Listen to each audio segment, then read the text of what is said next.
देती है प्रेरणा, छांव की तलाश ने दिलाई याद, पर्यावरण बचाने जुटा युवा, अब कर रहा वृक्षारोपण।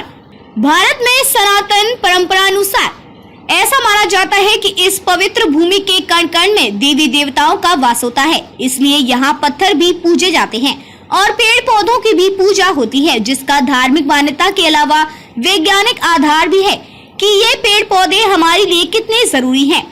पर्यावरणीय विशेषज्ञ मानते हैं कि बहुत से वृक्ष हमें 24 घंटे ऑक्सीजन देते हैं, जिसमें बरगद, पीपल, नीम, आम, आंवला प्रमुख रूप से मानी जाती हैं, जिसकी धार्मिक मान्यताएं भी हैं कि इन वृक्षों को कभी काटा नहीं जाता, बल्कि उनका संरक्षण कर, पूजन पाठ कर मन वांछित फल की कामना करने से इच्छा पूरी होती है।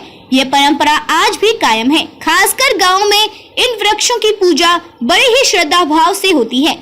ऐसे ही हजारों किस्म के पेड़ पौधे हैं जो मानव जीवन के लिए अत्यंत ही जरूरी है, जिनका संरक्षण अब अति आवश्यक होता जा रहा है। हमारे बीच कुछ ऐसे लोग भी हैं जो इन वृक्षों की महत्वता को समझते हुए इनके संरक्षण व संवर्धन को लेकर बेहद गंभीर हैं। युवाओं के प्रेरणा स्रोत लक्ष्मीकांत।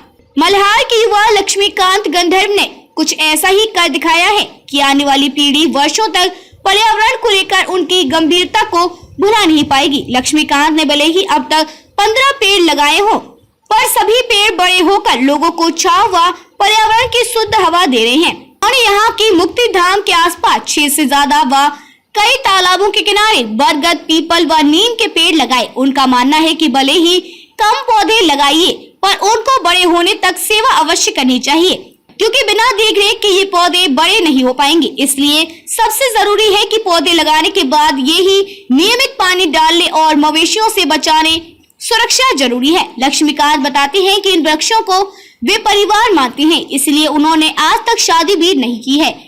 51 वर्षीय लक्ष्मीकांत ने बताया कि उनको पेड़ लगाने की प्रेरणा अपनी मां की मृत्यु होने के दिन से मिली है। उन्होंने बताया कि 20 वर्ष पहले मां की मृत्यु के बाद मुक्ति धाम में अंतिम क्रिया कर्म के दौरान देखा कि यहाँ आए हुए लोग धूप से बचने के लिए छायादार जगह खोज रहे थे और उस समय कुछ बड़े वृक्ष ही थे जो मुक्ति धाम से दूर थे।